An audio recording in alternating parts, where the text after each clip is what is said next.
အမရပူရမျိုးမင်္ဂလာတိုင်ဟောင်းကျေးဇူးတော်ရှင်ဧကမဟာပဏိတမိုးကုတ်ဆရာတော်ဘုရားကြီး73ရက်2လ62ခုနှစ်တွင်ဟောကြားတော်မူသောဖွားဘက်တော်ရှင်သန္တာအကြောင်းပြုမဲ့ညာဖူညာတရားတော်အနန္တဘာယုံနာတရားကိုဖြစ်မှုပြမှုအိဋ္ဌဒုက္ခတွေနတ္တကြောင့်ပဲနားလေတယ်ထားပါတော့ပရိစ္ဆေသမုပ္ပါဒိဟူသောအကြောင်းတရားအကျိုးတရားတွေကိုနားမလဲလို့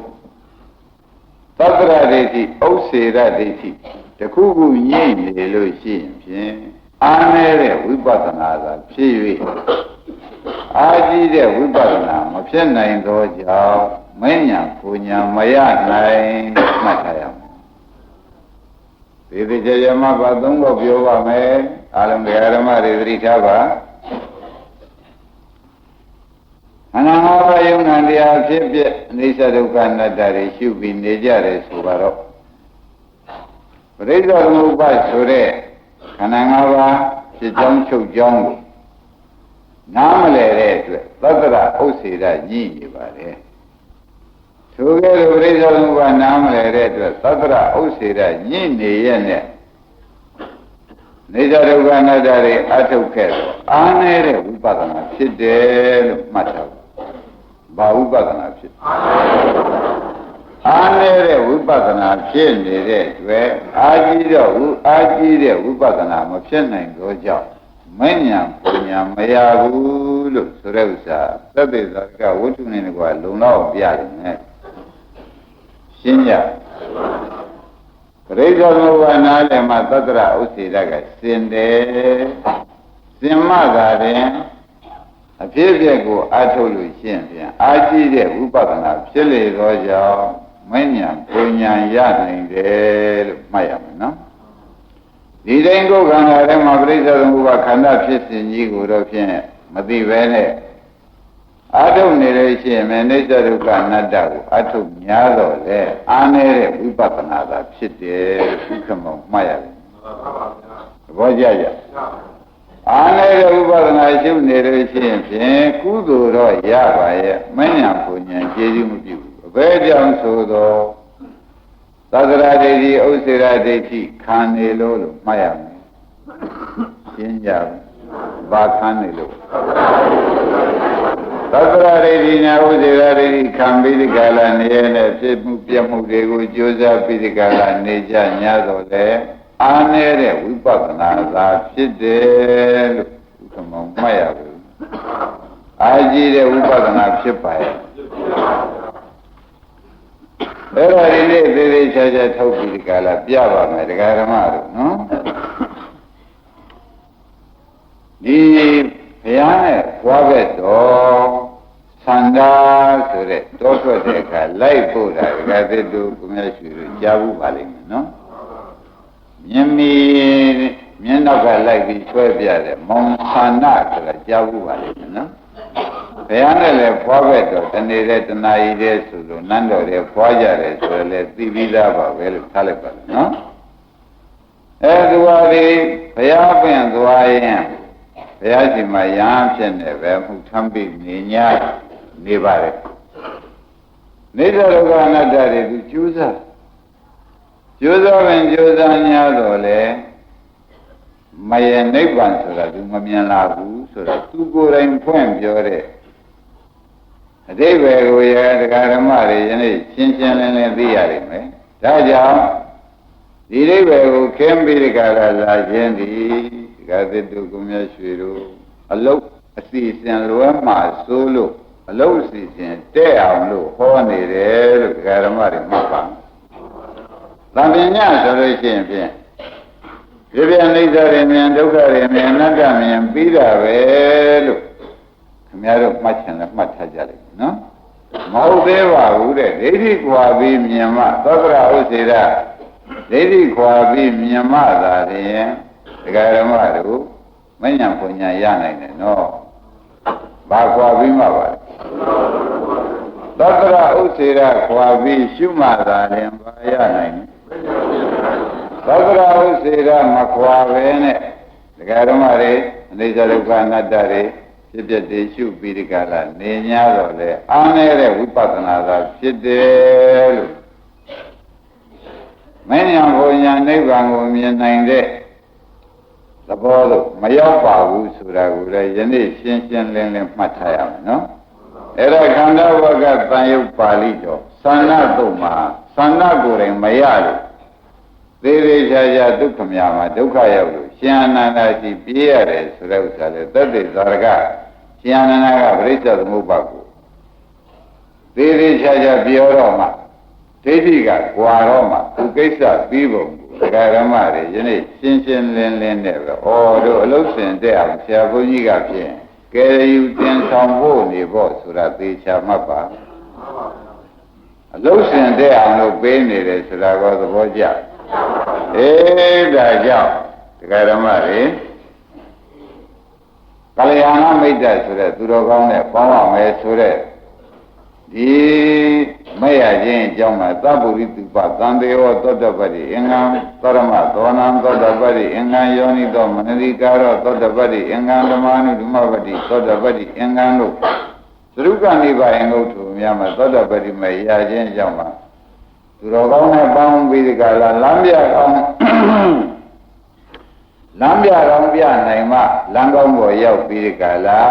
နိဗ္ဗာန်ရောက်နိုင်တယ်ဆိုတာကိုလည်းဒကာသစ်တို့ဘုရားရွှေတို့ကမောင်တို့မှတ်ရတယ်ဗျာ။ဒါရင်တော့ဖြင့်ဖြစ်ပြအနိစ္စဒုက္ခအနတ္တရှုမှုနဲ့သောတရဥစေရဆိုတဲ့ဒိဋ္ဌိနှစ်ခုခွာမှုဘုရုရှိထားရမယ်။သတ္တရာဥစေရခွာမှုဒိဋ္ဌိခွာမှုကိုခွန်ကြီးတို့ဓမ္မတွေရှင်းထားရမယ်ဆိုတာမှတ်လိုက်ပါဟောတော့လည်းရှင်း납ဒါပါဠိတော်ရှိလို့ရဲတင်းတင်းတခါတည်းဥက္ကမောင်ပြောရခြင်းဖြစ်တယ်ဆိုတာလည်းမှတ်ထားရတာပေါ့နော်။ဒါရင်ဒါဖြင့်ဓမ္မတို့ကိုယ်ဟာအလိုရှိတဲ့အလုပ်ကိုအရောက်ကြီးရောက်ချင်လို့အမြန်ဆုံးနည်းနဲ့ရောက်ချင်လို့ဥပဒနာအလုပ်ကြီးကလုံများတော့လေအလုပ်စကမ်းရှင်းတော့လွယ်နေလို့ရှိရင်လေအားလုံးတစ်ဝဲလုံးပဲဓမ္မတို့ကုသိုလ်ရပြီးဒီကလာလိုရာကြီးအပြည့်တိုင်မရောက်ဖဲနေမှာစိုးရင်ရနော်မစိုးရင်ရဘူးအဲဒါကြောင့်ဒီနေ့နေရာရလူရတာနေပေးခဲ့ပါလေယနေ့ရှင်သန္နအတွက်သေးသေးချာချာသူမရခြင်းအကြောင်းသူကိုယ်တိုင်တောင်းခံလို့လုံလောက်ကြတဲ့လုံလောက်အောင်လို့ဥက္ကမောင်ဒီဝတ္ထုထုတ်လာပြန်တယ်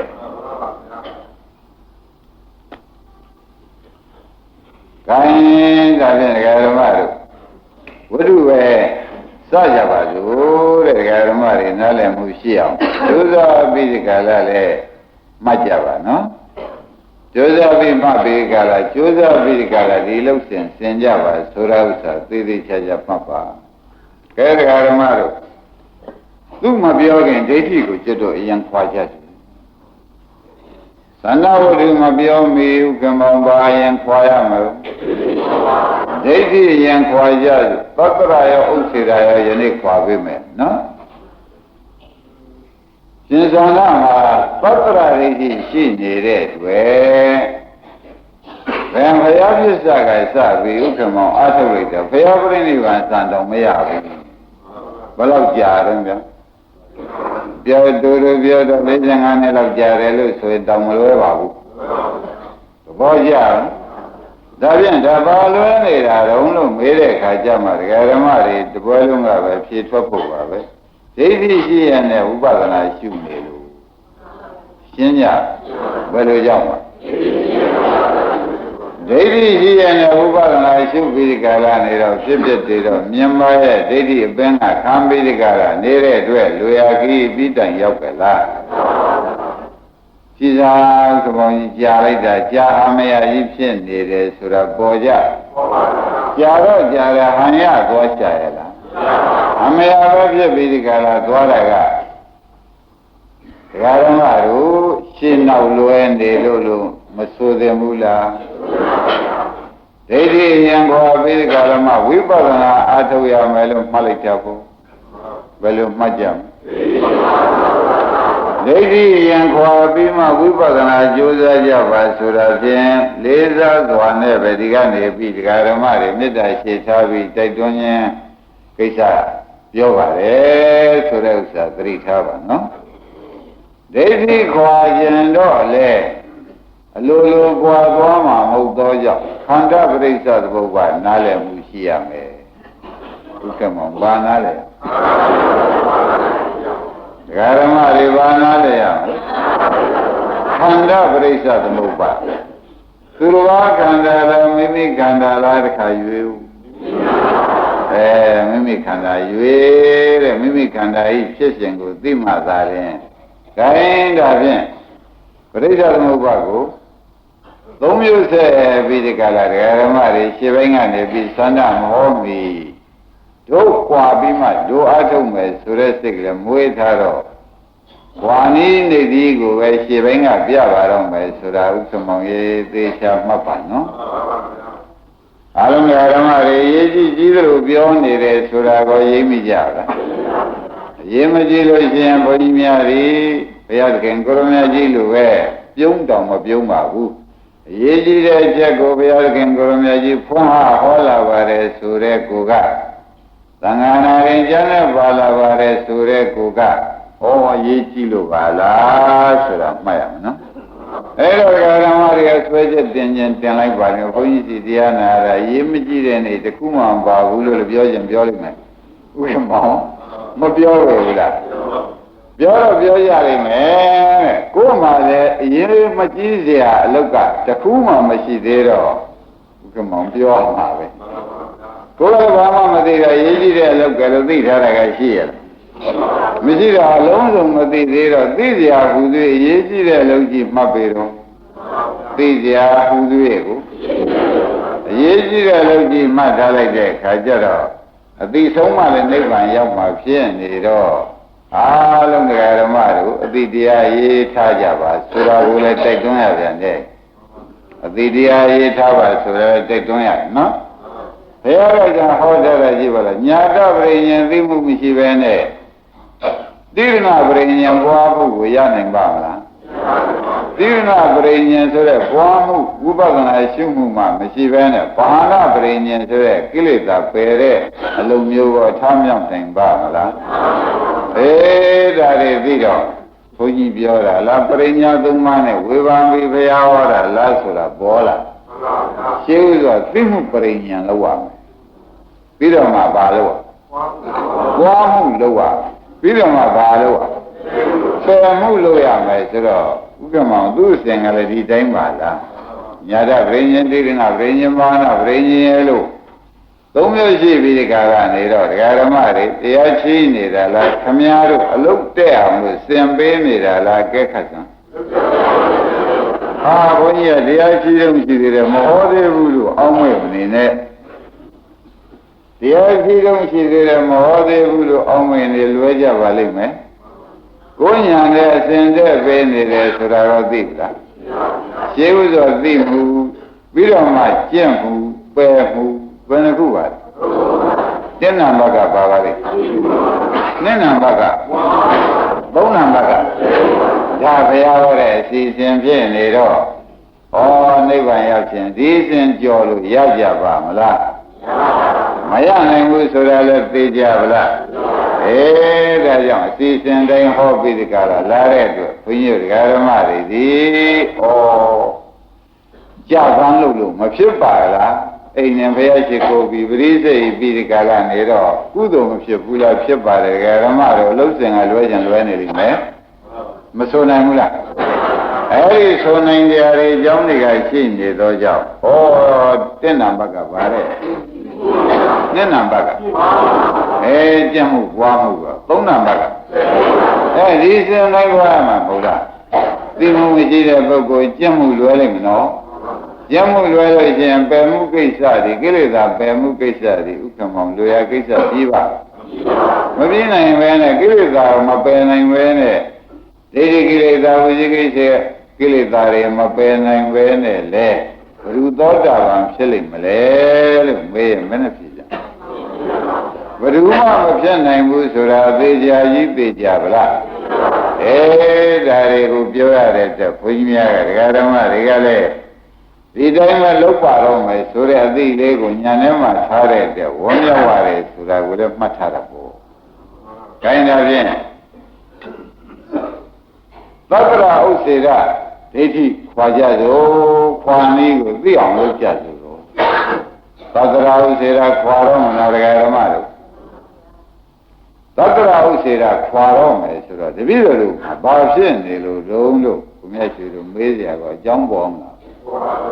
တပည့်တော်တို့ရှိနေလို့သာမှတ်လိုက်ပြီဘောကြလားသက္ကရာရဲ့ဥစ္စေရကိုဆရာဘုန်းကြီးကပရိစ္ဆေသမုပ္ပါပြပြီးခွာတော့မယ်လို့ရှင်းပိုင်းပြပါတော့မယ်လို့ပြောတယ်နော်ဘယ်နဲ့ကြောင့်ဒီအိဗယ်ကြီးဆရာဘုန်းကြီးကစပါလိမ့်မလဲလို့မေးရင်တပွဲလုံးပဲနဲ့ဖြေကြရှိနေဥက္ကမောပါတယ်ရှိနေလို့ရှိတယ်မရှိတယ်ခင်ဗျားတို့စဉ်းစားကြည့်ရှိတယ်မရှိတယ်ခင်ဗျားတို့ကခင်ဗျားတို့သေချာဝေဖန်ကြည့်သက္ကရာတွေရှိတဲ့ပုဂ္ဂိုလ်များဟာဘိုးဘွားဒီဘောရှိတယ်ဆိုတော့လည်းယုံကြည်တယ်ကံကံရိုးလည်းယုံကြည်ပါတယ်သက္ကရာတွေရှိတဲ့ပုဂ္ဂိုလ်များကံကံရိုးကိုငါတို့ငါရမှာပဲဆိုတာမယုံကြည်ဘူးလားကုသိုလ်ဒါနတွေတော့သိပြုပါတယ်တဲ့မေဇိမပါဏာသပါဠိမေဇိမပါဏာသတက္ကရာဆရာကကုသိုလ်လည်းပြုပါတယ်ကံကံရိုးလည်းယုံကြည်ပါတယ်ကံကံကျိုးလည်းယုံကြည်ပါတယ်တဲ့သို့လို့ယုံကြည်ပြီးဒီကရနေ냐တော့လေတဲ့အခုနိဗ္ဗာန်ကိုသွားတော့မယ်ဆိုလို့ရှိရင် तू မကြိုက်ဘူးအခုနိဗ္ဗာန်ပို့မဲ့ဆရာတော်မောင်းနဲ့တွေ့တဲ့အခါ तू မကြိုက်ဘူးတဲ့ဒကာရမတို့သတ္တရရှိတဲ့ပုဂ္ဂိုလ်ကအခုနိဗ္ဗာန်ရောက်မယ်ဆိုရင်မကြိုက်ဘူးဒါဗာရိတိယခံနေလေ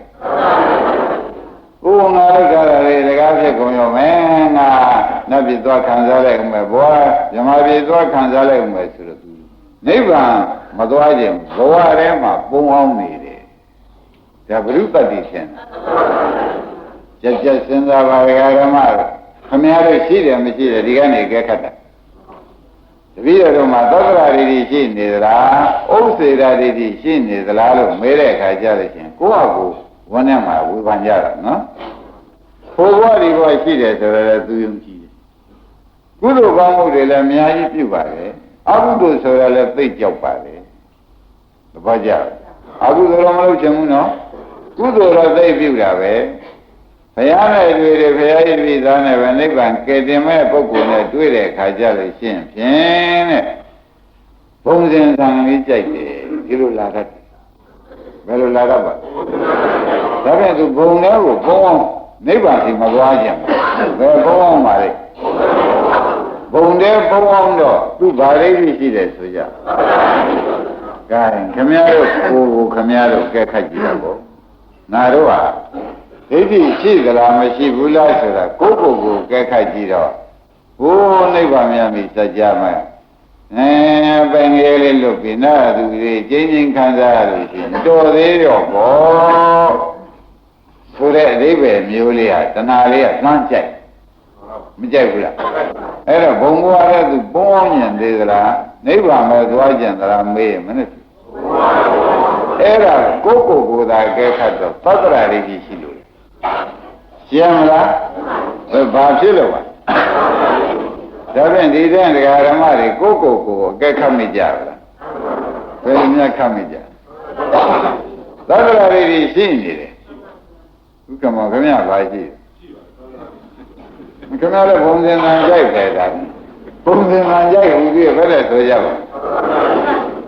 အခုယူပဲကဲခွန်ရနဲ့တို့ပြီးခွန်ရနဲ့ယူမလားလို့မေးလိုက်တဲ့အခါကျတော့ရှင်အိုးဖြည်းဖြည်းပဲဒီသားနဲ့ဒီသမီးနဲ့ဒီမီးနဲ့မှာပဲသွားတော့မယ်ဆိုတဲ့ပုဂ္ဂိုလ်များပါရှင်ညပါကြလားခင်ဗျားတို့သူလေးပါလေတောင်းလိုက်တာကြတော့ပါတယ်အဲ့ဒါဘ누구ကတောင်းခိုင်းတာတုံးဆိုတာကရိပ်မိဘ누구ကတောင်းခိုင်းသောကရဒိဋ္ဌိဆိုတာတဏှာပါပဲနော်သောကရဒိဋ္ဌိကတောင်းခိုင်းတဲ့အခါကြလို့ရှင်အခုဘုရားပွင့်တော့မလိုက်သေးဘူးဆိုတဲ့အိဗယ်အခုအာထုပ်ပြီး9ရက်အတွင်းရမယ်ဆိုတာတောင်မှဥက္ကမောင်ရေနည်းနည်းတော့ဆိုင်နေသေးတယ်။ဘာရှိနေလို့ဒါသူပဲတော့ပေါင်းနေပါလေ ဘုံဘဝလည်းပုံအောင်သောကြောင့်ဘုံဘဝပေါင်းမြင်တဲ့သဘောတွေဘာတွေရှိတယ်တခါတည်းကြတော့ဥက္ကမောင်ကြီးတို့ကလာတယ်ခိုင်ကွာဝေးတဲ့နေ့သေးတဲ့နေ့သေးတာပဲကောင်းပါလေသေအေးတာပဲကွာအစရှိနေစိတ်ပြက်လက်ပြက်နေကောင်ပြောတော့အဲ့ဒါကြတာလေဖို့ဘဝဒီဘဝသူမမျောတော့ဘူးသေအေးတာပဲဆိုတော့ဒကာဓမ္မတွေဒါကဥစ္စေရာဒိဋ္ဌိကထွက်လာတဲ့အပန်းများဘယ်သူကထွက်လာသူကြတော့လေဒကာဓမ္မတို့ဟိုဘဝဒီဘဝရှိတယ်ဆိုတော့လည်းသိပါရဲ့တဲ့ကံကံရွရလည်းယုံကြည်ပါရဲ့ကုသိုလ်တော့မပြုဘူးတဲ့အကုသိုလ်ပြုတဲ့အခါရဲတင်းတင်းပြုလို့ရှိတယ်ဘုရားနဲ့တွေ့တဲ့အခါကြလို့ရှိရင်သူ့ယူကိုလှလဲမြန်မြန်တော့စွန့်တတ်တယ်သောတရာတော့မခက်ဘူးလေရင်းနေလားဒါပြန်သောတရာဒိဋ္ဌိရှိတဲ့ပုဂ္ဂိုလ်နဲ့ဥစ္စေရဒိဋ္ဌိရှိတဲ့ပုဂ္ဂိုလ်ဘယ်သူကကျွတ်လွယ်သလဲဥစ္စေရဒိဋ္ဌိရှိတဲ့ပုဂ္ဂိုလ်ကသူအရာဥစ္စေရဖြစ်နေတာလို့မှတ်လိုက်စမ်းပါနော်အဲဒါကြောင့်ဒကာဓမ္မတို့သဏ္ဍာန်၌ဒီနှစ်ခုတစ်ခုရှိလိမ့်မယ်နော်အဲ့တော့ဒီနှစ်ခုကိုဘုန်းကြီးကရှင်းဖြစ်စဉ်နဲ့ပယ်မပေးခဲ့တော့ဒကာဓမ္မတွေဒီဒိဋ္ဌိဟာရှုတာနေတဲ့ခန်းနေပြီမှာဝန်းနေကမခံမေဘူးလားဒါဖြင့်ဘုန်းကြီးတို့ဒကာဓမ္မတွေဘာရင်ရှင်းပေးရမှာပါလိမ့်မလဲဆိုတာပေါ်ကြဘာရင်ရှင်းရဒါဖြင့်သန္နာမောနိုင်လေဘူးဒါရှင်းအောင်မယ်ရှင်းပြီလားဒါရှင်းမှသာရင်ခင်ဗျားတို့ရှေ့ကိုဆက်ပြီးအလုပ်စကားဟောပါပေါ့ဗျာအဲ့ဒါရှင်းအောင်သက္ကရာဒိဋ္ဌိညံထဲမှာနှစ်ခုစလုံးပယ်ထုတ်ပေးမယ်ဆိုတော့အမှန်ဝမ်းသာကြကောင်းတယ်သက္ကရာဒိဋ္ဌိနဲ့ဥစေရာဒိဋ္ဌိကိုခင်ဗျားတို့ဝမ်းထဲမှာတစ်ခုရှိတယ်နော်တစ်ခုရှိနေလို့ရှိရင်လည်းဘယ်တော့မှနိဗ္ဗာန်မရဘူးခင်ဗျားရှိပါတယ်သက္ကရာဒိဋ္ဌိဥစေရာဒိဋ္ဌိတစ်ခုရှိနေခဲ့တော့ဒကာဓမ္မတို့ဘယ်လိုဆုံးဖြတ်ချက်ချမလဲဒိဋ္ဌိဆိုတာမေတ္တာဘုဒ္ဓလို့တရားတော်လို့မှတ်လိုက်စမ်းပါဒိဋ္ဌိဆိုတာဘာလဲမေတ္တာဘုဒ္ဓပါပဲတဲ့ဘယ်တော့မှမရနိုင်ဘူးဒါကြောင့်ဒကာဓမ္မတို့သက္ကရာဒိဋ္ဌိရှိလည်းမညာပညာမရနိုင်ဘူးဥစေရာဒိဋ္ဌိရှိနေရင်ဟောဒါဖြင့်ဒကာဓမ္မတို့ဒီဒိဋ္ဌိနှစ်ခုကဘယ်မှာကနေလို့ကနေပါလိမ့်မလဲဆိုတာမှမသိလို့ရှင်းဖြင့်ဒကာဓမ္မတွေဒီကိုချိတ်ထားတဲ့ပရိလေးကဘယ်နေရာမှာချိတ်ထားမိတယ်ဓမ္မမသိလို့ရှင်းဒီပရိယူလို့တော်ကောင်ကျိုးလဲကြံလို့တော်ကောင်စိတ်ချင်လို့တော်ကောင်ဒကာစစ်ဖြစ်ပါရှိတဲ့နေရာမခွာတတ်လို့ပေါ့ဗျရှင်းမလားရှိတဲ့နေရာမှာခွာရလို့ရှိရင်ကိုကျိုးဖြင့်နဲပေါ်လို့အောင်းရမယ်။ဒါရင်ဒါဖြင့်ဒကာဓမ္မတို့ခင်ဗျားတို့ရှိတဲ့နေရာရင်ခွာပေးလို့ရှိရင်ဒိဋ္ဌိပြုတ်ပထမအသိနဲ့ပြုတ်ရင်သုလာသောတာပန်ဖြစ်ပါတယ်နော်။အဲဒါကြောင့်ဂရုစိုက်ပြီးဖတ်လိုက်စမ်းပါ။ဒကာဓမ္မတို့ဘုရားခင်ကိုရမေကြီးကအနာဝတေကိုယံဘိက္ခွေသံဃာရောဘုဗ္ဗဂောတိနပညာတိဝိဇ္ဇာနိဝရဏံသတ္တနာတဏှာသံယောဇနာသန္တာဝတံသန္တာသံဃရတံလို့သေးသေးချာချာပါဠိတော်တွေမှာဟောပြီးဒီကာလထားတဲ့အတွက်ဒကာဓမ္မတွေဘယ်ဘဝကစလာတယ်ဆိုတာများအပြင်ဘုရားမဟောနိုင်ဘူးတဲ့နော်ဘယ်နှခါတည်ခဲ့ပြီလို့ကောဘယ်နှခါသူများဥစ္စာထဲမှာဝိညာဉ်ပြောက်ခဲ့ရတယ်လို့ကောဘယ်နဲ့ကြောင့်မဟောနိုင်တာတုံးဆိုတော့ဘုရားဖြစ်တဲ့နေ့ကမှဥက္ကမောင်အကြောင်းစဟောဘုရားပရိနိဗ္ဗာန်ဆောင်ဒုက္ခသွနဲ့ဟောညဆိုတဲ့ကုံနိုင်စရာအကြောင်းမရှိဘူးသူများကြတဲ့သိခဲ့ရတဲ့ဘဝဘယ်တော့များတယ်ဆိုတာသဘောကျအဲ့ဒီအသေးကြီးတွေဒကာဓမ္မတွေကိုဒီဒိဋ္ဌိမပြုတ်သေးရင်နောက်ဒီသေးမျိုးအစာပေါင်းအရေးအတွက်မရှိအောင်လာမယ်မလာဘူးလားမဉ္ဇဉ်ဘုညာမမရတော့ဒကာဓမ္မတွေဒီသေးပေါင်းဘယ်လောက်လာမလဲခင်ဗျားတို့လူတယောက်၏အယိုးကိုဘုန်းကြီးပြောပြပါမယ်တဲ့ဘုရားတဆူတဆူကြားမှာဆိုလို့ရှိရင်ဖြင့်73မိုင်လောက်တက်ပါလိမ့်မယ်ဒကာဓမ္မ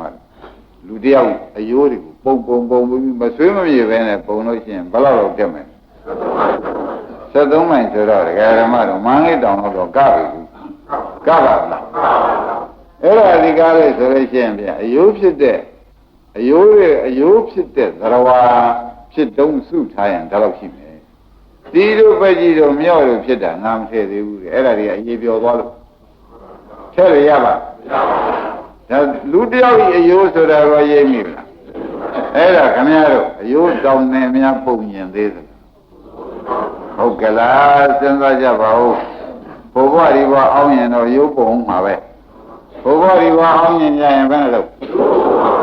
ဒါပြန်ခင်ဗျားတို့ဘုရားဒီဘကြိုက်နေတဲ့ပုဂ္ဂိုလ်များရိုးကြည့်ဘွားရေးကိုဆူတောင်းနေကြတယ်နဲ့တူဝိတ်ဘုရားဒီဘဆူတောင်းနေတဲ့ဓမ္မများပါပါလိမ့်မသေးပဲနဲ့လေဘုရားဒီဘကူးမှာဟုတ်ကြရအဲ့ဒါသေးသေးတော့အယိုးတွေကထပ်မနေပြီဘူးလားဒါကြောင့်ဓမ္မတို့အယိုးကြည့်ပွားရေးလေကိုယ့်ဟာကိုယ်ပဲကိုယ်ကမမြင်냐ဆိုတော့ဘုရားကမြင်ဆရာဘုန်းကြီးတို့ကဘုရားပြောထားလို့မြင်တော့အယိုးကြည့်ပွားရေးသိကြပါတော့ဘယ်လိုမေတ္တာရပ်ပါလဲအယိုးကြည့်ပွားရေးသိကြပါတော့အယိုးကြည့်ပွားတယ်ဆိုတာကအသားကိုတော့ကြည်လင်းတာတို့ကစားသွားကြားတွေပါတွေကစားတော့ပါပြီနော်အယိုးကြံရတဲ့ဘဝကိုဟောပါတယ်ဆိုတဲ့ကဒကာဓမ္မတို့မြတ်သက်လို့သိလို့အယိုးကြံခဲ့ရတယ်ဆိုတာလည်းကောင်းနိုင်သေးရဲ့လားရှင်းညဒါဖြင့်ဘုံဘဝဆူတောင်းတဲ့ပုဂ္ဂိုလ်များဘာကြီးပွားပါလို့ဤလိုအဓိပ္ပာယ်ရောက်ခင်ဗျားတို့ပါဇတ်တဲ့မထည့်ကြပါနဲ့မထည့်ကြပါနဲ့ဆိုတာသတိပေးလိုက်ပါလေမသိလို့ရှင်းကထည့်ခဲ့ဆိုတော့အခုပြန်လိုက်ရပါတယ်ဘုဘဝတခါလေဥပဒနာလုပ်လည်းလုပ်ပါတယ်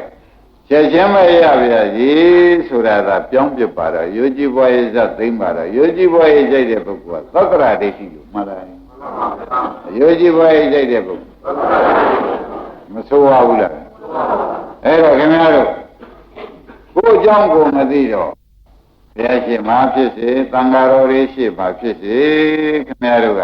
နိဗ္ဗာန်မြတ်မိစကြမှာဖြင့်ဒီသာဒီသမီးဒီမိဒီမြင့်နဲ့ငှက်ပြတော်တဲ့ကိုင်းတဲ့ရှင်ပြတော်တဲ့ကြောင်းနဲ့ရှုပ်ဣတတွေမပြောပါနဲ့တော့အဲ့ဓာတွေကိုထဲမနေနဲ့အဲ့ဓာတွေဘာတွေပါလိမ့်မလို့ဆိုတာကိုသိပလားဘာပါလိမ့်ရိုးကြည့်ပွားမမဲရှိရိုးကြည့်ပွားရတော့ကွာထဲတောင်းတော်တော်ရိုင်းတဲ့ပါးစပ်မို့ထဲတာပဲဆိုတဲ့အဓိပ္ပာယ်ကိုသဘောပါကြဒါရင်ပြင်းချင်းစင်ချင်းလေးရှိတော့ပြညတ်ဆင်ကြပါစို့ဆိုတာကိုလည်းတိုက်တွန်းပါတယ်နော်ဥက္ကမောင်တရားရှိနေတာလားခင်ဗျားတို့ဖြစ်စဉ်မဟုတ်တာပြောနေတာလားအဲ့ဒါတွေအပြင်ကိုင်းနေတယ်ဆိုတာသဘောကျခိုင်းဒါဖြင့်အယောဂီဘွားရဲ့သတ်သိမ်းရင်သက္ကရာဥစေတာဖြုတ်ကြတယ်အယောဂီဘွားရဲ့သတ်သိမ်းရင်သက္ကရာဥစေတာမောင်ထွန်းလိုက်ဖြုတ်ကြဆိုတော့နော်သက္ကရာဥစေတာဘယ်ကလာတာတုံးလို့မဲတဲ့အခါကျတော့မှဒကာရမတို့ပရိစ္ဆေသမုပ္ပါခန္ဓာပရိစ္ဆေသမုပ္ပါနားမလဲရကလာတယ်သက္ကရာရိတိဥစေရာရိတိကဘယ်ကလာပါလိမ့်ဒါဖြင့်ကိုယ်ခန္ဓာအကြောင်းမှကိုမသိတဲ့ပုဂ္ဂိုလ်ဟာဖြင့်သက္ကရာဥစေရာတစ်ခုခုရှိရတော့မယ်မရှိပေဘူးလား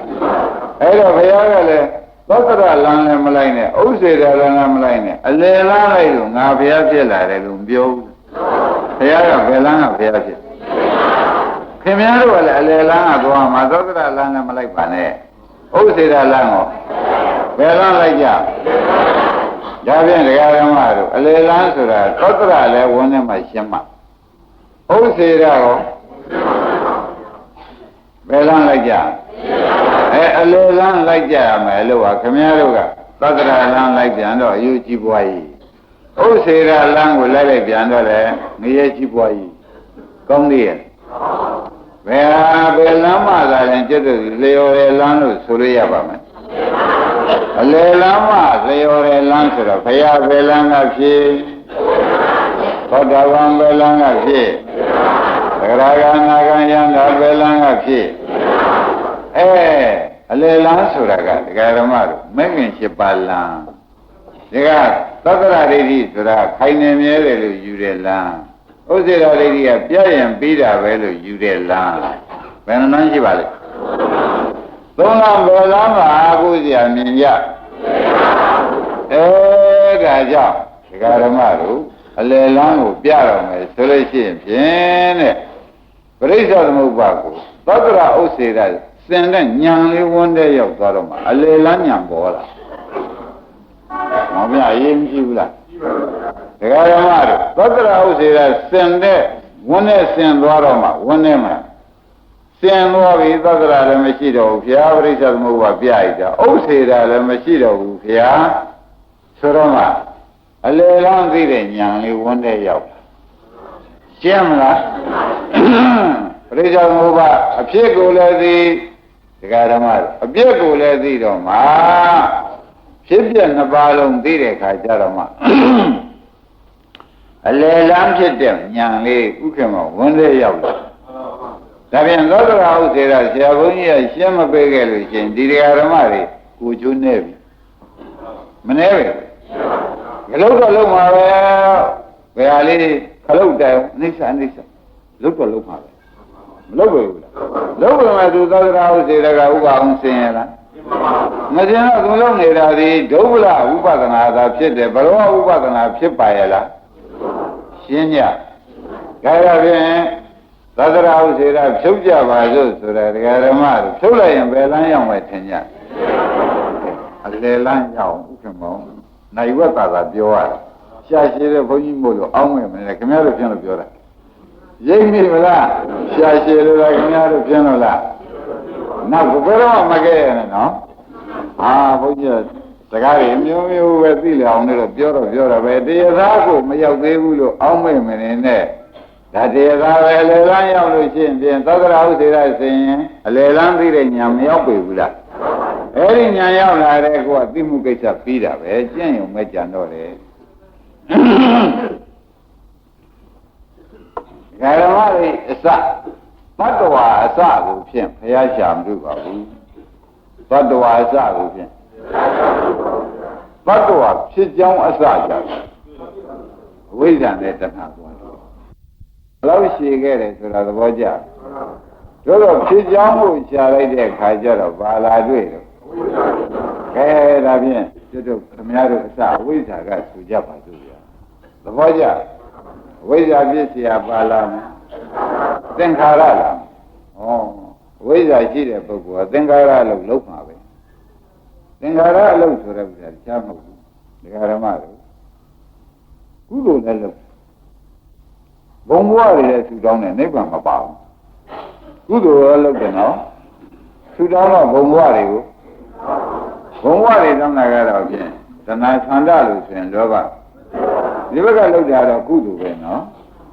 ဘုံဘဝတွေတောင်းတာကတော့ခိုင်းဒါဖြင့်အဝိဇ္ဇာဒီတဏှာဒီဒကာဓမ္မတို့ပြီးတဲ့အတိုင်းပါပဲကုသိုလ်လည်းလုပ်တယ်ဘုံဘဝလည်းဆူတောင်းတယ်ဆိုတာဘယ်နဲ့ကြောင့်တောင်းပါလိမ့်မလို့လို့မေးတဲ့အခါကျလို့ဩသေချာပေါ်တော့မှမသိလို့တောင်းဘောကြမသိလို့တောင်းတယ်ဆိုတော့မသိတဲ့ကဝိဇ္ဇာဟုတ်လားကုသိုလ်တွေပြုပြီးဒီကလာနိဗ္ဗာန်ရနိုင်ရဲ့သားနဲ့ဒီသောရိမိတန်ရောခြင်းသောကရရိတိတွေဆွဲနေတာနဲ့ဥပမာရေးဆူလေးပါလေးတောင်းလိုက်မတောင်းလိုက်ဘူးသူတို့လည်းကြမ်းမအောင်ကိုယ်လည်းကြမ်းမအောင်ရောက်ရဖို့ကမလည်းဒီသားရိမိနဲ့မခွဲရအောင်မလာလားအဲ့ဒါဘယ်လိုကြောင့်ပါလိမ့်မလို့အရှင်းထုတ်လိုက်တဲ့အခါကျတော့မှအဝိဇ္ဇာဖြစ်เสียကြောင့်သင်္ခါရအလုပ်လုပ်ပါလေဘယ်လိုပါလဲရှင်းပြီနော်ဒါပြန်အဝိဇ္ဇာဆိုတာမသိတာသင်္ခါရကပြုလုပ်တယ်အဝိဇ္ဇာကသင်္ခါရကဥဇာရင်ရှင်း납ပလားဩဒါဖြင့်အဝိဇ္ဇာကဘာမသိတာတော့သင်္ခါရဘာသင်္ခါရကဘယ်လိုမသိလို့သင်္ခါရလုံးဖြစ်ပါလိမ့်မလို့ဆိုတော့အဝိဇ္ဇာဆိုတာဒုက္ခေအညာဏဒုက္ခမှုတွေအညာဏဆိုတဲ့သစ္စာလေးပါမသိလို့လုံးဖြစ်တာသဘောကျကုသိုလ်ကိုလုံးလို့ရှိရင်နိဗ္ဗာန်ရောက်တဲ့ကုသိုလ်ကြီးပဲတရားဓမ္မတို့လုံးတတ်လို့ရှိရင်နော်သို့တော့ခင်ဗျားတို့ကနိဗ္ဗာန်မရောက်ခြင်းတဲ့ပုဂ္ဂိုလ်ကတဲ့ဒီသားဒီသမီးနဲ့မှအတူတူဆိုတဲ့ဥစ္စာဒီသွားနိုင်ဖို့မြင်သေးရဲ့လားမယုံရင်လို့ရှိရင်နောက်ကသင်္နာနဲ့လိုက်ပြည့်ကလေးနှစ်ယောက်ကဆွဲပြည့်ဒီဥစ္စာမှန်ရဲ့ကလေးနှစ်ယောက်ကလည်းဆွဲပြီးပြည့်မယ်ဆိုရင်ဒီလူဟာလွတ်လွတ်ကျွတ်ကျွတ်ပြည့်နိုင်မှာဘာလို့လဲတော့ကလေးနှစ်ယောက်လည်းတွဲနေရသဘောကျ လွတ်လွတ်ကြည့်ကြည့်ပြင်းနေမှာဘာဖြစ်လို့မပြင်းဒီမှာတော့ဒုံကြီးပဲဒီသောဒီနေဒီမြည်ဒီမြစ်ပါမှဆိုရင်ခဲရပြီခဲမေဘူးလားဆိုတော့ခင်ဗျားတို့ကတော့ဒါလေးမှမထဲလိုက်ရလို့ရှင်လားအမင်းတို့ကိုကြည်ပုံတော့ရပုံမရဘူးရင်းပြီဗလားအတော်ဆိုးတယ်ဆိုတာပေါ်ကြခိုင်းတာပြန်ဝိမသိတာကြောင့်သင်္ခါရအလုံးမလုပ်ပြီဒါခင်ဗျားတို့တွေ့အစပါဟောသင်္ခါရဖြစ်เสียဝိညာဏဆိုတော့ဟောတယ်လူဝိညာဉ်လည်းဖြစ်နေတယ်နတ်ဝိညာဉ်ရောလူခန္ဓာရောနတ်ခန္ဓာမြမခန္ဓာနိဗ္ဗာန်တော့မပါဘူးပါသေးရဲ့နည်းနည်းကြောင့်မပါပါလိမ့်မလို့ဆိုလို့ရှိရင်ဖြင့်ဒကာဓမ္မတို့မသိလို့လှုပ်ထားတော့မသိသလိုပေါ်လာတဲ့ခန္ဓာဒီခန္ဓာဘာသစ္စာဒီဒုက္ခသစ္စာကိုဒီသင်္ခါရနှစ်ခုကမလုပ်ဘူးလားဒီသင်္ခါရနှစ်ခုကလုံးချင်လို့ရတာမသိတဲ့လူကခေါင်းဆောင်နေလို့လားဟောမသိတဲ့လူကခေါင်းဆောင်တော့လုံးမိလို့ရလှုပ်တော့ကိုဖြစ်မိဖြစ်ရဖြစ်သဘောကျဖြစ်မိဖြစ်ရဘာသစ္စာပေါ်လားနိဗ္ဗာန်သွားနိုင်တယ်လို့လုံးလိုက်လို့ရှင်ဒီကုသိုလ်တွေကနိဗ္ဗာန်သွားနိုင်တာပဲသူဒီကားလို့ရှင်ဥပနိဒေပစ္စယောအာကြီးသောအကြောင်းလည်းရှိတာပဲခင်ဗျားတို့ကဒီသားတွေနေဒီမြည်ဒီမြင့်နဲ့ဒီဘုံတွေကကြိုက်နေတဲ့ဒုက္ခသစ္စာမှမသိလို့ဒီခန္ဓာကြီးပေါ်လာဘူးလားကဲဒီခန္ဓာပေါ်လာတော့ဒါဒီဘဝပြစ္ဆုတ်ပံဘဝလို့ဆိုကြပါလားယခုဘဝအစဒီခန္ဓာကဟုတ်ကလားယခုဘဝအစရာကောင်းပြီဒါဖြင့်တစ်ကဲနှစ်ကဲအတိတ်ဘဝထားရတော့သဘောကျလားတစ်ကဲနှစ်ကဲအတိတ်ဘဝထားရတော့ဒါဖြင့်ဒီထဲသွားလိုက်ပါတော့ဓမ္မတို့ဝိညာဏဥဒ္ဒလနာဖသဝေဒနာတွေထုံးစံတိုင်းမသွားဘူးဝိညာဏဥဒ္ဒလနာဖသဝေဒနာသဘောကျပြီနော်ကောင်းပြီဒီ၅ခုဝင်လာပြီဒီဘက်ကတဏှာဥပါဒံကံ၃ခုကဟောဓမ္မတွေမလာဘူးတဏှာဥပါဒံကံ၃ခုလာရမယ်နော်ဒါကအရင်နားလည်ပြီးသားဖြစ်လို့ဥက္ကမောင်ခက်ကျင်းပဲပြောသွားတို့တော့သောတရာဥစေရခွာခြင်းတော့ဓမ္မတို့ဒီမှာကြည့်လိုက်ကြပေါ့ပြဝိညာဉ်မဟုတ်လားဗျာဝိညာဉ်ပြည့်နေတော့ပုဂ္ဂိုလ်သတ္တဝါပါပါရဲ့လားမပါတော့ဝိညာဉ်စိတ်ပဲသူနဲ့တော့သာဇာတဖြစ်တယ်ရုပ်ပဲမစွန့်နိုင်ဘူးလားပုဂ္ဂိုလ်သတ္တဝါပါသေးလားဒါကသက္ကာရတိဖြုတ်လိုက်ရှင်းမလားပုဂ္ဂိုလ်သတ္တဝါမပါဘူးလို့သိတဲ့ကောကသင်္ခါရကလှုပ်လိုက်တဲ့ကပုဂ္ဂိုလ်သတ္တဝါလှုပ်တာလားတဲ့ခန္ဓာလှုပ်တာခန္ဓာဆိုတော့နာယုတ်ပေါ့ဗျာရှင်းပြီနော်အဲ့တော့တခါစဉ်းစားလိုက်တဲ့အခါကျတော့ဘ누구ဖန်ဆင်းတာတော့မဒုဖန်ဆင်းတာမှမဟုတ်ဘူးဒီခန္ဓာပေါ်လာတာသဘောကျသင်္ခါရဖြစ်เสียကြောင့်ဝိညာဏပေါ်တာပဲဆိုတာသဘောကျကြဒါစူးစူးဆိုင်ဆိုင်လည်းမှတ်ပါစူးစူးဆိုင်ဆိုင်လည်းနာပါဒီဥစ္စာသတ္တရာဥစေတာဖြုတ်ရမယ်ဆိုတော့မတ္တဗုဒ္ဓတာဖြုတ်ရတော့မယ်ဆိုတော့ဥက္ကမောင်တာမင်ညာပြောလို့မရဘူးနော်တာမင်ညာပြောလို့ကိုမရရွှေရပါမလားဒါရင်ဒါဖြင့်ဒီဝိညာဉ်ဖြစ်လာတာလေသင်္ခါရကြောင့်ဘာဖြစ်တော့ကဲတကဝိညာဉ်ချုပ်သွားတဲ့အခါကျလို့ရှိရင်နာယုံမလာဘူးဒါပြန်ဝိညာဉ်လေးကရှိလည်းမဖြစ်ဘူးလားသင်္ခါရကြောင့်ဖြစ်ကောင်းဖြစ်ဘူးနောက်သူဒီကားဆိုနာယုံကျေစုပြုတော့မယ်ဆိုတော့သူမချုပ်ပေဘူးလားချုပ်တယ်လို့ထားလိုက်ပါအောင်တော့အဲ့တော့သူကဖြစ်လဲဖြစ်တယ်ချုပ်လဲချုပ်တဲ့တရားဆိုရင်ဘယ်နဲ့လဲဒါဖြင့်သူကခိုင်နေမြဲတဲ့တရားလားခိုင်နေမြဲတဲ့တရားမဟုတ်ဘူးဆိုတော့လေခင်ဗျားတို့ညာနဲ့မှမသိသေးဘူးလားဒီကနေ့ညာနဲ့နားထောင်တာပေါ့ဒီကညာနဲ့နားထောင်တော့ခိုင်မြဲတဲ့တရားလည်းမဟုတ်ဘူးဆိုနိုင်ရဝိညာဉ်ဖြစ်သွားတာပဲဖြစ်တဲ့တရားလည်းဟုတ်ပါရဲ့လားချုပ်တဲ့တရားကိုဝိညာဉ်ဆိုတော့ဘုဒ္ဓဝိညာဉ်လိုက်ဒီတိုင်းပရိသေဝိညာဉ်လိုက်ဒီတိုင်းဖြစ်လဲဖြစ်တယ်ချုပ်လဲချုပ်တယ်လို့မသိဘူးလားဩဒါဖြင့်ဖြစ်လဲဖြစ်တယ်လို့ဆိုသဖြင့်ဒကာရမတို့ဖြစ်လဲဖြစ်တယ်ဆိုတာသိသဖြင့်စောစောစီစီမှတ်တိုင်းစံပါတဲ့ဥစ္စေရတိတိစံသွားပြီဖြစ်ပြီးပြက်ကောင်းပြက်ဘူးလား ဖြစ်ပြီးပြည့်သွားတယ်ဆိုတဲ့ကခိုင်မြဲတဲ့သဘောသတ္တရသဘောရှိသေးရဲ့ဒါဖြင့်တူတူလေးမှတ်တိုင်းအဖြစ်မြင်ရင်ဥစ္စေရရှင်သည်သဘောကျအပြည့်မြင်ရင်အဖြစ်မြင်ရင်အပြည့်မြင်ရင်ပြန်ပြောဒါအရေးကြီးတယ်အဖြစ်မြင်ရင်အပြည့်မြင်ရင်အဲ့ဒါမယုတ်ပါဠိတော်ကြီးများမှာလည်းဒီတိုင်းပဲလာတယ်ဆိုတော့မှတ်ထားလိုက်တော့ဩဒါဖြင့်ဝိညာဉ်ပြီးတော့နာယုတ်ကလေးဖြစ်မှုကိုမြင်ပြန်တော့လေဓမ္မတို့ဘယ်နဲ့ဆိုမှာပြမှုမြင်လိုက်ပြန်ဖြစ်မှုမြင်လိုက်တဲ့အခါကျတော့ကိုတဲ့ပြတ်သွားတာမဟုတ်ဘူးတဲ့ဒီကအကြောင်းကြောင့်သူဖြစ်ပေါ်လာတော့ဖြစ်မှုကိုမမြင်ကြဘူးလားအကြောင်းဖြစ်လို့အကျိုးမဖြစ်ဘူးလားအဲ့ဒီဖြစ်မှုမြင်တဲ့ကအကြောင်းရှိတဲ့ကာလပတ်လုံးအကျိုးဖြစ်နေမှာပဲလို့မသိဘူးလားဒီလိုသိတော့ဘယ်ရိပ်ဒီဆံသွားဥစ္စေရဆံတယ်ပြင်ပြီးတာပဲဆိုတာဟုတ်ကလားဥစ္စေရဆံမငေါကျင်납ဗလားကောင်းပြီဒါဖြင့်ဒီအကြောင်းလေးကဒကာဓမ္မတို့သိတဲ့အတိုင်းပဲပြီးတော့ချုပ်မသွားဘူးလားခိုင်ရင်မြဲလားမမြဲတာမြင်ဖြင့်ဘာဆံသွားလဲခိုင်မြဲတဲ့တင်တဲ့သတ္တရမဆင်ဘူးလားဒါကြောင့်ဒကာဓမ္မတို့သေးသေးချာချာဒီတလုံးကိုဖတ်ထားစမ်းပါဖြစ်မြင်ရင်အပြည့်မြင်ရင်သတ္တရဒိဋ္ဌိရှင်တယ်ဆိုတော့ဂိုင်းရှင်းပါတော့မဒကာဓမ္မတို့ရှင်းတာဖတ်တာပြည့်ချာဝေနာလေးနှလုံးကိုပဲရှင်းပြလိုက်ရင်ဒကာဓမ္မတို့သိလောက်ပါတယ်နော်ဖတ်တာပြည့်ချာဝေနာသိပြီနော်ဖတ်တာပြည့်ချာဒါခင်ဗျားတို့သာနာကျွတ်တို့ခင်ဗျားတို့တွေ့တယ်နေကင်လိုက်တယ်ဆိုတာကဖတ်တာနူးညံ့လိုက်တာကောင်းလိုက်တာဆိုတာကဝေဒနာတော့သူเจ้าနဲ့သူကျိုးတော့မလာဘူးလား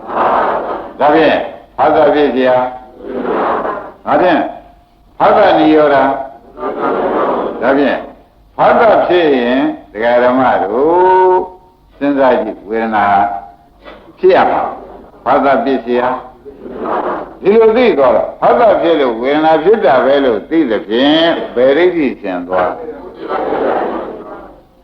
သဘောကျပြီနော်ဒါပြန်ဖတ်တာချုပ်လို့ဝေဒနာကောဘာဒိဋ္ဌိဆင်သွားခိုင်မြဲတာရှိသေးရဲ့ဒါလေးနှလုံးကိုဖြင့်တရားဓမ္မတို့မိုက်ဆိုင်ပူဆိုင်ဟောရမယ်တရားလေးဖြစ်နေတဲ့အတွက်ခမည်းတော်အတွက်မုန်းညင်မုန်းပေတော့ဒါတော့သိအောင်ဟောရလိမ့်ဒါမှမသိရင်ကိုယ်ကရှိဖို့ဝိပဿနာရှိလို့လေအလကားသဘောကျဒါလေးမှမသိရင်ဖြင့်ရှင်းဒုက္ခလဥပဒနာသာဖြစ်တယ်ဝါအားနေတဲ့ဥပဒနာသာဖြစ်တယ်မောင်ခန်းလိုက်အာကြီးတဲ့ဥပဒနာအာကြီးတဲ့ဥပဒနာဆိုတော့မဉ္ဇဉ်ဘုံဉဏ်ကျေစုပြုမဲ့ဥပဒနာမဖြစ်နိုင်ဘူးလို့တရားဆရာသေးချာဖွင့်နေတဲ့အတွက်တရားဓမ္မတို့ဖတ်တာတော့ပြည့်စရာဖတ်တာဖြစ်လို့ဗါတဲ့ဟောဒီလိုသိသွားတော့ဝေဒနာလေးပေါ်တိုင်းတရားဓမ္မတွေကဒီဝေဒနာလေးကအလိုလိုဖြစ်တာမဟုတ်ပါဘူးတွေ့ထီလို့ဖြစ်တာပါပဲမစိုးနိုင်ဘူးလားမတွေ့ထီပဲနဲ့မိနာကိုလက်ကရင်းနဲ့သွားပြီးမထီပဲနဲ့တော့ပူတယ်ဆိုတော့မခံနိုင်အောင်ဒုက္ခဝေဒနာတော့ပေါ်နိုင်မှာမိနဲ့ထိတာကဖတ်တာသဘောကျဒီလက်ထံပေါ်တာကမခံနိုင်အောင်ဖြစ်လာတာကမထိပဲနဲ့ဝေဒနာပေါ်ပါဒီမှာဝေဒနာပေါ်တယ်ဆိုတော့သဘောကျဒါဖြင့်ဒီမိချုပ်သွားတဲ့အခါကျတော့ဝေဒနာထိတဲ့ဖတ်တာချုပ်သွားတော့ဝေဒနာရောတခါလက်နောက်ဆုပ်လိုက်တဲ့အခါကျတော့မိနဲ့မထိဘူးဖတ်တာကရှိသေးတယ်ဒီနာကြမှာကအထူးပူနေသေးတယ်လားအေးကြောင်သွားတယ်အဲ့ဒါဖတ်တာချုပ်လို့ဝေဒနာပဲနဲ့ဖြစ်ဒါဖြင့်ဖတ်တာဖြစ်ဝေဒနာဖြစ်တယ်ဆိုတာသိတဲ့ဖြင့်တရားဓမ္မတို့ဗေရိတိစံတယ်ရှင်းပြီဖတ်တာချုပ်ရင်ဝေဒနာချုပ်တယ်အထီးချုပ်သွားလို့ချင်းအနာချုပ်တာပဲရှင်းမလားဘာသာချုပ်ရင်အဲဒီလိုသိတဲ့အခါကျတော့ဗေဒိဋ္ဌိရှင်ချုပ်တာမြင်တော့သက္ကရာတွေဥစ္စေရချုပ်တာမြင်တဲ့ကဒကာဓမ္မတို့ခိုင်မြဲတာရှိသေးရဲ့သက္ကရာတွေမစင်ဘူးလားဖြစ်တာအကြောင်းဖြစ်လို့အကျိုးဖြစ်တယ်သိတဲ့ဖြင့်ဘာဒိဋ္ဌိရှင်သွားမပြတ်ပါလားဆိုတာပေါ်လာပြတ်သေးရဲ့သေချာရှင်းကြဒ ခါတော့တို့ပေါ်ကလားဒါဖြင့်ဝေဒနာဖြစ်เสียတဏှာလေးတစ်လုံးကိုခင်ဗျားတို့ရှင်းမရှင်းကြည့်အောင်ဝေဒနာဖြစ်လို့ဘာဖြစ်တယ်ဝေဒနာဖြစ်လို့သွားလို့ကောင်းလို့ဝဲခြင်းတယ်ဒကာရမတို့သွားလို့ကောင်းတာကဝေဒနာဝဲခြင်းတာကသွားလို့ကောင်းတာကဝဲခြင်းတာကသွားလို့ကောင်းလို့မဝဲခြင်းတဲ့ပုဂ္ဂိုလ်တော့ရှားပါလိမ့်မယ်မရှိလို့အောင့်ရင်းနေတာတော့ရှိတယ်ရှိရဥက္ကမောပဲသွားလို့ကောင်းတာကြတော့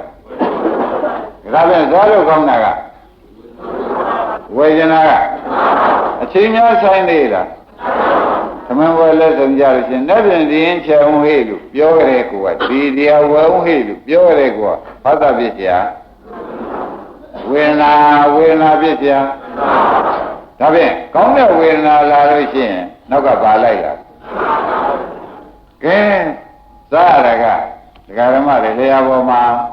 ဖြစ်စေကိုယ်ပေါ်မှာဖြစ်စေမကောင်းလိုက်တာဆိုတဲ့ဒုက္ခတော့ကားဝင်ခြင်းမလာခြင်းဒီဒုက္ခဝင်ခြင်းကမလာဘူးလားအဲ့ဒီကြတော့မဝင်နဲ့တော့ကွာမလာဘူးလားဒါတော့မကောင်းတော့ပါလေမဝင်နဲ့တော့ကွာဆိုတော့ဖတ်တာပြည့်စရာပါမဝင်နဲ့တော့ကွာပေါ့ရိပ်မိဗလားဖတ်တာပြည့်စရာမဝင်နဲ့တော့ကွာဆိုတော့ကသူဒေါသတွေဖြစ်တယ်ဒေါသကဝေဒနာပေါ်တာရှင်းမလားဘာဝေဒနာပေါ်ပါလဲဘာလို့ဖတ်တာပြည့်စရာဝေဒနာပဲခင်ဗျားတို့ကကောင်းတာလေးတခုသာဥက္ကမောင်တို့ကပြုံးနေတာမကောင်းတာကြတော့မင်းကိုကမဟာမဟုတ်ဆိုတာမလာဘူးလားဒါကြီးမှဝယ်ချဲရတယ်ကွာငါအမှားရဲ့ကွာလို့မလာဘူးလားအဲ့တော့ဖတ်တာပြည့်စရာဘာဝေဒနာပါလဲဒေါသကဝေဒနာမလာဘူးလားသဘောကျ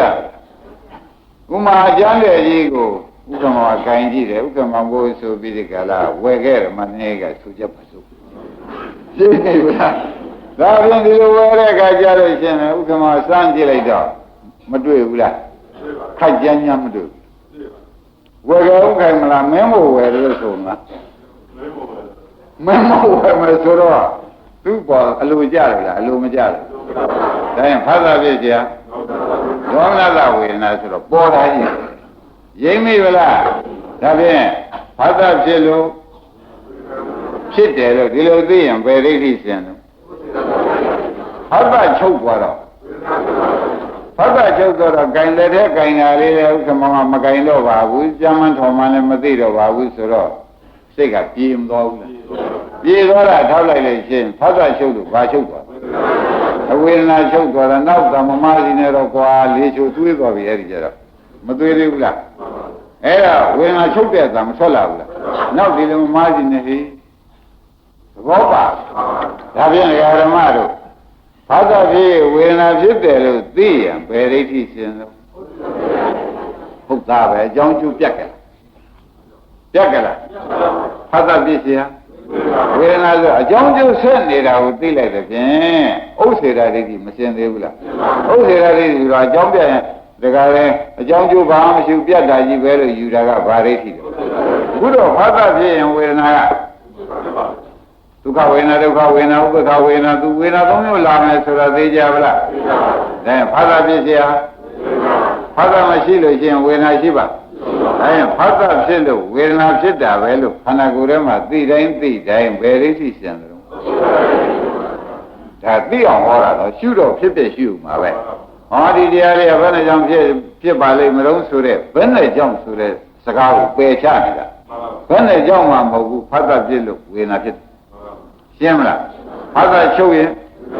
ဝေဒနာချုပ်တယ်ဆိုတော့ဘယ်ဒိဋ္ဌိကျန်သွားလဲဒါဖြင့်ခမည်းတော်ကိုရှုခိုင်းတဲ့ဖြစ်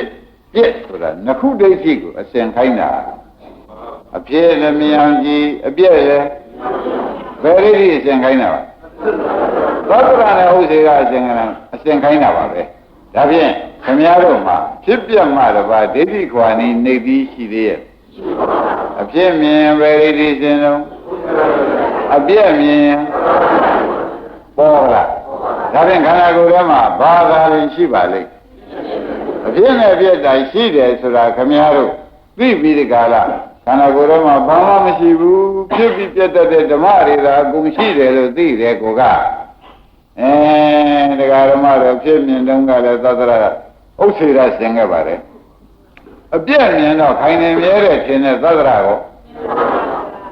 ဒါဖြင့်ဖြစ်ပြမြင်တဲ့ပုဂ္ဂိုလ်များသည်တရားဓမ္မတို့အကြောင်းနဲ့ကသိသိပြီးသိတဲ့အတွက်သတ္တရဥစ္စေရမစင်သေးဘူးလားဒါဖြင့်စင်ပြီးမှရှုရင်အားကြီးတဲ့ဥပဒနာဖြစ်မယ်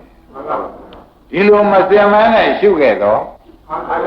အားနေတဲ့ဥပဒနာဖြစ်လို့ရှိရင်ကုသိုလ်ရရုံပဲမဉ္ဇဉ်ပညာမရနိုင်ဘူးပေါ်ကြလားခိုင်းတာဖြင့်ဒကာဓမ္မရဲ့သာနာမှာဖြစ်ပျက်ကိုဖြင့်ဘယ်တရားလေးလာလာအကြောင်းဖြစ်လို့အကျိုးဖြစ်တယ်မှတ်မိကြအကြောင်းချုပ်လို့အကြောင်းဖြစ်လို့အကြောင်းဖြစ်လို့အကျိုးဖြစ်တယ်လို့သိရင်ဘယ်ရည်ရှင်တော့အကြောင်းချုပ်လို့အကျိုးချုပ်တယ်လို့သင်သိရင်ဒါရင်ခင်ဗျားတို့ကလည်းရှုတိုင်းရှုတိုင်းဩဖြစ်တာပဲပြက်တာပဲဩဖြစ်ပေပြက်ပေမှာပဲသူ့အကြောင်းဖြစ်တော့သူဖြစ်ပေမှာပဲသူ့အကြောင်းချုပ်တော့သူချုပ်ပေမှာပဲလို့ဆိုတော့ခင်ဗျားတို့သံသယနဲ့ရှုနေတာလားရဲတင်းတင်းရှုတာရဲတင်းတင်းရှုရင်ဒိဋ္ဌိနှစ်ခုစင်ပြီလို့မှတ်လိုက်ရဲတင်းတင်းရှုရင်ဒိဋ္ဌိနှစ်ခုစင်ပြီဆိုတာသိကြပါလားအဲဒါကြောင့်ဘုန်းကြီးတရားဓမ္မတွေဒီဖြစ်တဲ့လို့ဖြစ်တယ်ပြည့်တဲ့လို့ပြည့်တယ်ဆိုလို့ဒီလိုပိုင်နိုင်သိလို့ရှိရင်ဥက္ကမောမပူနဲ့တော့ဘလောဥပဒနာဖြစ်ပြီဘလောဥပဒနာဆိုတာအမှန်အားကောင်းတဲ့ဥပဒနာလို့မှတ်လိုက်စမ်းမဉ္ဇဉ်ဘုံညာကိုမရရအောင်ခြေစုပြုမဲ့ဝိပဿနာလို့မှတ်လိုက်စမ်းပါရှင်းမလားဒါပြန်သောတရာဥစေရဒီပရိစ္ဆေသမုပ္ပါအကြောင်းကျိုးမဆက်တတ်လို့ရှိရင်ဖြင့်ဒကာဓမ္မတို့အကြောင်းကျိုးဖြစ်ပုံနဲ့ပြက်ပုံကိုနားမလဲဖြစ်ပုံချုပ်ပုံနားမလဲရင်သောတရာဥစေရစင်မရှင်းပြီနော်ပရိစ္ဆေသမုပ္ပါအကြောင်းဖြစ်ပုံအကြောင်းဖြစ်လို့အကျိုးဖြစ်တယ်အကျိုးအကြောင်းချုပ်လို့အကျိုးချုပ်တယ်လို့သိလို့ရှိရင်ဖြင့်ဒိဋ္ဌိနှစ်ပါးစလုံးမစင်သေးဘူးလားအဲ့ဒါပရိစ္ဆေသမုပ္ပါဆိုတာတခြားလားခင်ဗျားတို့ခန္ဓာကိုယ်ရဲ့ဖြစ်တဲ့တရားဆိုတာလားခန္ဓာကိုယ်ရဲ့ဖြစ်တဲ့တရားမှာဝေဒနာဖြစ်เสียတဏှာလေးကဘယ်ကလာပါလိမ့်ဝေဒနာဖြစ်လို့ဝေဒနာချုပ်လို့ဒီလိုသိထားမှာဩတဏှာလေးကဒုသနာပေါ်လိုက်ချုပ်လိုက်ပေါ်လိုက်ချုပ်လိုက်ဖြစ်ပေမှာပဲဝေဒနာဖြစ်တော့လေသူကဖြစ်တယ်ကိုဝေဒနာချုပ်တော့လေသူကချုပ်တယ်ကိုဆိုတော့ဘယ်ဖြစ်ချုပ်မဆိုအကြောင်းကျိုးနဲ့ကွာမသိဘူးလားထိုကဲ့သို့သိတော့ဒိဋ္ဌိဘယ်နှပါးဆက်မှာလိမ့်သတ္တရာလည်းစင်နေဥစ္စေရရောစင်ပြီးမှဖြစ်ပြအားထုတ်လို့ရှိရင်မဉ္ဇဉ်ဘုံညာမရမရှိဘူးတဲ့သဘောကျလားကောင်းပြီဒါဖြင့်ဒကာဓမ္မတို့ဝတ္ထုထုတ်တော့မယ်တဲ့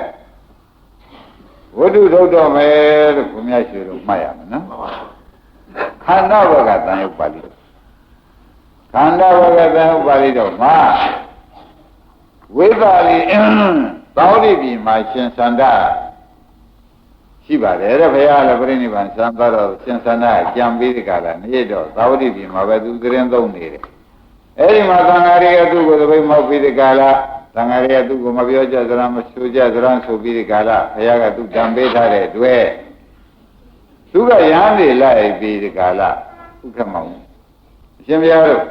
ဒီပြည်တော်ကိုဆုံးမပါအောင်ကမြစ်ပါအောင်တရားပေးကြပါအောင်သူလိုက်ပြီးဒီကလာသူเจ้าပိတ်ပြီးဒီကလာသံဃာကြီးတွေစီသွားပြီးတောင်းပန်နေကြတယ်နော်ဒီပြည်တော်ကိုကမြစ်ပါအောင်ဆုံးမပါအောင်တရားပေးကြပါဦးတရားရှိပြရစီဒကာဓမ္မတွေရိပ်မိသူเจ้าနဲ့သံလုံးနဲ့ပိတ်ပြီးဒီကလာသံဃာကြီးတွေရှိတဲ့စီသွားဒီပြည်တော်ကမြစ်ပါအောင်ဆုံးမပါအောင်တရားပေးကြပါအောင်တရားသိကောင်းသိနိုင်ပါလေဆိုတဲ့အကြောင်းတွေနဲ့သူလျှောက်ပြီးအကြောင်းတွေလျှောက်ပြီးသွားတဲ့အခါကျတော့ဘုရားတွေကဟေးသန္တာတရားဟောကြယုတ်အနိစ္စဝေဒနာအနိစ္စသင်ညာအနိစ္စသင်္ခါရအနိစ္စဝိညာဉ်အနိစ္စသဗ္ဗေသင်္ခါရအနိစ္စသဗ္ဗေဓမ္မာအနတ္တကွာဒါရှိုံပါပဲဟောတဲ့တရားမှန်တယ်တရားယုတ်တရားဘယ်နဲ့ဟောဝေဒနာတရားဘယ်နဲ့ဟောပါလဲကဲသိညာပါဆိုဝိညာဉ်တရားဘယ်နဲ့ဟောလဲအနိစ္စလို့ပါတော့ကဲကွာနောက်ဆုံးမိနေကုန်းချုပ်လိုက်မယ်တဲ့ဥက္ကမသဗ္ဗေသင်္ခါရအနိစ္စပဲကွာတဲ့သဗ္ဗေဓမ္မာအနတ္တပဲကွာဒီလိုဟောလိုက် သူကလည်းဘဝကခမ်းမြင်မြင်ရဲ့ဟုတ်ခမောင်ရဒါကတည်းဘဝကမြင်တယ်နော်ဒီတရားမျိုးအထုတ်နေတာကြာပြီတဲ့အမလေးကြောက်เสียကြီးပါလားဒကာဓမ္မတွေဒီတရားမျိုးအထုတ်နေတာကြာပါပြီတဲ့ဒီနိစ္စဒုက္ခအနတ္တတွေအထုတ်နေတာသူကြာပါပြီတဲ့ဒကာဓမ္မတွေသူကလည်းတောင်းသေးတယ်ဟောတဲ့တရားကြတော့ဒါအထုတ်နေတာကြာပါပြီတဲ့ကောင်းသေးရလားဒီတရားသူအထုတ်နေတာကြာပါပြီတဲ့အနိစ္စတွေအနတ္တတွေဒီကိုယ်တော်တွေဟောတဲ့တရားမျိုးတော့သူအထုတ်နေတာကြာပါပြီတဲ့ကြာပင်ကြာရတော့လေတဲ့သဗ္ဗသင်္ခါရသမထောအလုံးစုံသင်္ခါရတရားချုပ်ငြိမ်းတဲ့ဥပရိတွေခန္ဓာ၅ပါးပျောက်သွားတဲ့တဏှာချုပ်တဲ့နိဗ္ဗာန်တခါမှမမြင်ဘူးတဲ့ဒီနိစ္စဒုက္ခအနတ္တသာရှိပါတယ်တဲ့တခါမှမမြင်ဘူးပါဘူးဒါကြောင့်ဒီတရားမျိုးကိုတော့သူရှုပါတယ်တဲ့ရှုပေမဲ့တဲ့သင်ဒီခေါင်းရပြောတဲ့ဒါသင်္ခါရတရားတွေပေါ့ဗျာအဲ့ဒီသင်္ခါရတရားတွေလုံးဝချုပ်သွားတဲ့နိဗ္ဗာန်မတွေ့ဘူးတဲ့ရေးမိကြပါလားသင်္ခါရတရားတွေချုပ်တဲ့နိဗ္ဗာန်ခန္ဓာချုပ်တဲ့နိဗ္ဗာန်တဏှာချုပ်တဲ့နိဗ္ဗာန်မတွေ့ဘူးတဲ့သူအနိစ္စဒုက္ခအနတ္တမရှိဘူးလားရှုတယ်ရှုရတာနဲ့သူမတွေ့ဘူးတဲ့အဲ့တော့ဒီတရားမျိုးတော့သူဝန်းထဲမှာပေါ်လုံးလို့မတတ်နိုင်ဘူးနိဗ္ဗာန်မှမမြင်တဲ့တရားသူကဒီလိုကိုလာတာဘုရားမောင်ရေးမိဗလားဒကာဓမ္မတွေကသဘောကျဒါပြန်သူနိစ္စဒုက္ခအနတ္တမလုံးလို့လားလုံးရနဲ့မနိဗ္ဗာန်မမြင်တာလားဒါကြောင့်သူဘဝင်မြင်တယ်ရှင်ဘုရားတို့တရားဟောကြပါဦးတပည့်တော်ဆုံးမကြပါအောင်ဆိုတော့ဟောလိုက်တော့အနိစ္စနဲ့အနတ္တတွေဟောကြတာပဲနော်ဟောတော့သူစိတ်တန်ဖက်နဲ့ပြန်အိုဒီတရားတွေလောက်ကြည့်ပါတယ်တဲ့လောက်ကြည့်မဲ့သင်္ခါရတရားတွေသဗ္ဗသင်္ခါရသမထေဆိုတဲ့အတိုင်းအလုံးစုံသင်္ခါရတရားချုပ်တာဥရိသင်္ကေဆိုတဲ့အတိုင်းခန္ဓာ၅ပါးချုပ်သွားတဲ့နိဗ္ဗာန်တဏှာချုပ်တဲ့နိဗ္ဗာန်တဏှာသိတဲ့နိဗ္ဗာန်မြင်မှုမမြင်ဘူးတဲ့လုံးနေတာကြာရပြီရိပ်မိပဲလုံးတော့သူမလုပ်ဘူးလားလို့ဒါဖြင့်သူအိဋ္ဌဒုက္ခအနတ္တလုပ်တယ်ဒကာဓမ္မတွေနိဗ္ဗာန်ရောက်ကြလားမရောက်တော့ကြောင်းတဲ့သူဒီကားလို့ဆိုလို့ရှိရင်ဖြင့်တရားတောင်းပြီးဒီကာလပေးတဲ့ပုဂ္ဂိုလ်နဲ့ယံဖြစ်တယ်ပေးတဲ့ပုဂ္ဂိုလ်နဲ့ဘာလို့ယံဖြစ်တာလဲနိဗ္ဗာန်မမြင်တာနဲ့သဘောပါကြသူလုပ်တယ်တဲ့ဒီကိုယ်တော်တွေဟောတဲ့တိုင်ယုံနေသနာနေသဝေဒနာနေသတွေအကုန်လုပ်ပါတယ်တဲ့သဗ္ဗေသင်္ခါရနေသလည်းလုပ်ပါတယ်တဲ့သဗ္ဗေဓမ္မန္တတတွေလည်းလုပ်ပါတယ်လုပ်ပြန်လုပ်ညာတော့လေတဲ့သင်္ခါရတရားတွေချုပ်ရဥပရိတရားဆိုတဲ့ခန္ဓာ၅ပါးတွေချုပ်ရတဏှာကြီးချုပ်ရနိဗ္ဗာန်မြင်ကိုမမြင်ဘူးသဘောကျအဲ့တော့ဒီတရားမျိုးနဲ့တော့ပြန်သူ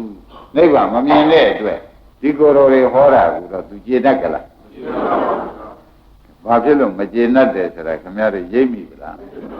ဘာဖြစ်လို့မကျေနပ်ပါလဲရှင်တော့ဟိုကိုယ်တော်ဟောတာကလွဲသလားတဲ့သူပဲနေရာမကြတာလားဆိုတော့လေပြန်ကဲခတ်ပါဦး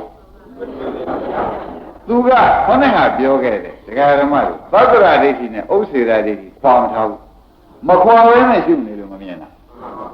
ရှင်းမလားဓသုဒုရလာတာနော်ဘယ်လိုကြောင့်ဒီနိဗ္ဗာန်မရပါလိမ့်မလို့ဒကာဓမ္မသတ္တရာဒိဋ္ဌိနဲ့ဥစ္စေရာဒိဋ္ဌိကဥက္ကမမကွာဘဲနဲ့ရှုဒါဖြင့်အကြောင်းပြေလို့အကျိုးဖြစ်တယ်လည်းသူမသိဖြစ်ပြလောက်ပဲမြင်နေတာပဲအကြောင်းချုပ်လို့အကျိုးချုပ်တာရောမသိတော့ဘယ်နဲ့ကြောင့်ဖြစ်ပါလိမ့်ဘယ်နဲ့ကြောင့်ချုပ်ပါလိမ့်မလို့ဆိုတဲ့သတ္တရာဥစ္စေရာတွေကတော့မလာဘူးသတ္တရာဥစ္စေရာမကွာပဲနဲ့ဖြစ်ပြတည်ရှုနေလို့သူဟာတဲ့ဒကာဓမ္မတို့တစ်ချက်ချတာမှတ်ပါတော့ခန္ဓာဇာသိငြိမ်းရဖြစ်တဲ့နိဗ္ဗာန်မမြင်ဘူးဘုဒ္ဓခါနေတယ်ဆိုတာပေါ်လေဘူးလားဘုဒ္ဓခါနေပါလေသတ္တရာဒိဋ္ဌိနဲ့ဥစ္စေရာဒိဋ္ဌိခါနေတယ်ဥက္ကမောက်ကဲအလုလွဲပြီဆိုတော့ဘလောက်များကြောက်เสียကောင်းရှိတယ်သူဘုရားတော်ပြိဋိဘံစံပြီးဗျဘုရားကွာပြင်ရင်သူရန်လောက်တာဟုတ်လားအဲ့ဒါက45နေရောပဲထားလိုက်ပါအောင်တော့နဲတဲ့လုတ်ခွင်လားလို့ဒကာဓမ္မတွေမေးရင်နဲတဲ့လုတ်ရဲ့လားနဲတဲ့လုံးနဲ့လားလို့မေးရင်မင်းတို့ပြောကြဘယ်နဲ့ကြောင့်သူကိုယ်တိုင်မဲ့ခုဖွင့်ပြောပါလေဒီကိုယ်တော်ဟောတဲ့အနိစ္စတွေအနတ္တတွေတော့သူဝန်းထဲမှာပြည့်နေပါလေ နိဗ္ဗာန်မှမရတဲ့တရားဘယ်ကမှသူရှုကြည့်နိဗ္ဗာန်ကိုမတွေ့ဘူးတဲ့မတွေ့တဲ့အတွက်ဒီတရားနဲ့တော့သူနဲ့ဘယ်လိုဟောအကျိုးပေးမှာမဟုတ်ဘူးဒီလိုကိုယူပြတယ်ရင်းမိဗလားအဘိဓမ္မာဟောတဲ့ပုဂ္ဂိုလ်ညာနာလားသူကအလုံးစင်ရှင်းတော့လွဲနေတာလားဘယ်လိုများရှင်းတော့လွဲနေပါလဲဓမ္မတို့ကဲခိုက်တာဒိဋ္ဌိအယမခွာပဲနဲ့ဝိပဿနာရှုနေလို့ရင်းမိဗလားဘယ်လိုပါလဲဒိဋ္ဌိမခွာပဲဥပဒနာရှုနေတော့ဟောတဲ့ပုဂ္ဂိုလ်နဲ့ယံဖြစ်တယ်ရှင်းမလားအဲ့တော့တရားဓမ္မတွေလည်းကျွတ်တို့လည်းရှုနေတာကြာပြီနိဗ္ဗာန်လည်းတခါမှမမြင်သေးဘူးဟောတဲ့ပုဂ္ဂိုလ်ညံ့ပြီဒီလိုတော့မလုပ်ကြနဲ့နော်အလုံးစင်ကမတည့်လို့ရှိရင်ဘယ်နည်းနဲ့မှမဖြစ်ဘူးသဘောပါကြဒါရင်ဘယ်နဲ့လုပ်ကြအောင်လုံးစင်တဲ့အောင်ဘယ်လိုလုပ်မှာဒိဋ္ဌိယံခွာခြင်းတော့ခန္ဓာပရိစ္ဆေသမုပ္ပါကိုသိအောင်လုပ်အောင်မယ်ခန္ဓာပရိစ္ဆေသမုပ္ပါသိတော့မှအကြောင်းဖြစ်လို့အကြောင်းချုပ်လို့အဲဒီလိုသိပြီးဒီကာလမှာဩဖြစ်တယ်ပြက်တယ်ဆိုတာဩအကြောင်းဖြစ်တယ်လို့သူဖြစ်ပိုင်မှာပဲအကြောင်းချုပ်တော့တယ်အဲ့တော့ဖြစ်ပြပဲရှိတယ်ဆိုတော့မှန်ရဲ့ဒီအကြောင်းတွေမသိသိဘူးရှင်းကြပါလားမသိသိတော့အခုစေသနာဘယ်နဲ့ဖြစ်နေတော့မရတယ်ပြန်ဟိုကိုယ်တော်လေးနဲ့ဘာဖြစ်ရန်တော်ပြလိုက်ပြီရိပ်မိဗလားခင်ဗျားတို့ကမ္မဋ္ဌာန်းပေးတဲ့ဆရာတွေနဲ့ကမ္မဋ္ဌာန်းပေးတဲ့ဘုန်းကြီးတွေနဲ့ရန်တော့မဖြစ်ပါနဲ့သဘောကျလားအပေးညာလို့ပဲမဖြစ်သလားကိုပြင်းလို့မဖြစ်တာလားဆိုတော့လည်းကဲခတ်ပါဦးဆရာကပြင်းလို့ဒီအကြောင်းကျိုးတစ်နှစ်လွဲနေရင်လည်းမရနိုင်ဘူးကိုယ်တိုင်ကဒကာဓမ္မတွေကိုယ်ခန္ဓာအကြောင်းကိုမသိလို့ကောမရနိုင်ဘူးဆိုတာသဘောကျအဲ့ဒါကြောင့်ဒကာဓမ္မတို့ဝိပဿနာမရှိဘူးဘာလို့ရမှာလဲဘယ်ရည်ကြီးကွာမှာပါလေသတ္တရာရိကိနဲ့ဥစ္စေရာရိကွာမယ်ဆိုတော့သဘောကျမကွာပဲနဲ့ရှုရင်အားနေတဲ့ဝိပဿနာခွာပြီးမှရှုရင်အားကြီးတဲ့ဝိပဿနာဆိုတော့အားကြီးတဲ့ဝိပဿနာမှမဉဏ်ရမယ်အားနေတဲ့ဝိပဿနာဒီကုသိုလ်တွေရမယ်လို့မှတ်ပါတရားတော်မဆုံးဘူးတရားဓမ္မဆိုနိုင်ရရှိသွားပြီတော်ကြောင်လို့